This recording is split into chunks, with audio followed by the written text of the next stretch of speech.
Ma. Si Be. Ang baby ko. Hello po, Audra. Ikaw si Be? Ha?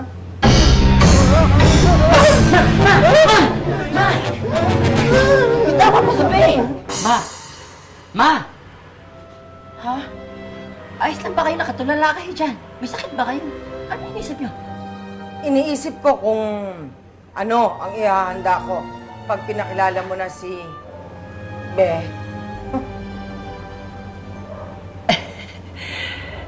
Talaga, Ma? Maghahanda kayo? Oo. Naku, siguradong matutuwa yun si Be. Alam niyo rin ba, Ma? Excited na rin siya na pakilala yung parents siya sa'yo. Parents. May parents? Bakit may parents? Ha? Kailangan, Ma. Ha? Kailangan ba? Oo. O sige. Okay. Ayan, Mami, ha? Tinanggal na namin yung mga sash. True. Pero girl a girl pa rin ang tree natin. Tumpak. In fairness, maganda naman talaga. Ay, alam nyo, nakakaingit si brother, ah. Mas nauna pa siya magkaroon ng jowa sa atin, ah. Oo. ewan ko Hindi siya ma-intimidate dito. Oo nga. Iba na yung aura natin. So everybody's happy, ha? Yes. Ayan na, nag-adjust na ako for my children. Yes. Oh, ayan na. Ganda ng design natin. Ma? Ah, Ah, siya ba? si Be. Be. Good afternoon po. Ikaw si Be. In fairness, ha? Hindi halatang bakla. Totoo ba to?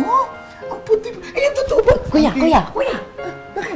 Hindi peke yan. Babae talaga yan. Babae! Buti nga ako na makawain! Dini! Babae! Buti hindi ko nahawakan. Susuka Ano ko. ba yan? Babae? Anong ibig mo sabihin babae? Eh, hindi ba lalaki ang gusto mo?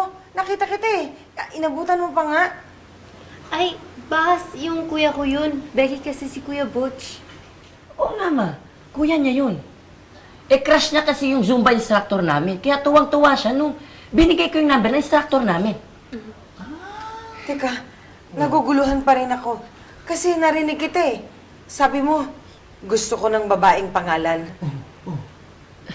Ma, yun nga yung gusto kong aminin namin sa inyo eh. Yun yung secret namin. Yung babaeng pangalan, narinig ninyo, yun ang magiging pangalan ng baby girl namin. Buntis siya? So, lalaki ka? Galit, ma! Tita, sana po hindi kayo magalit sa amin. Magalit talaga? Ha? Ako? Hindi. Tuwan-tuwa ako.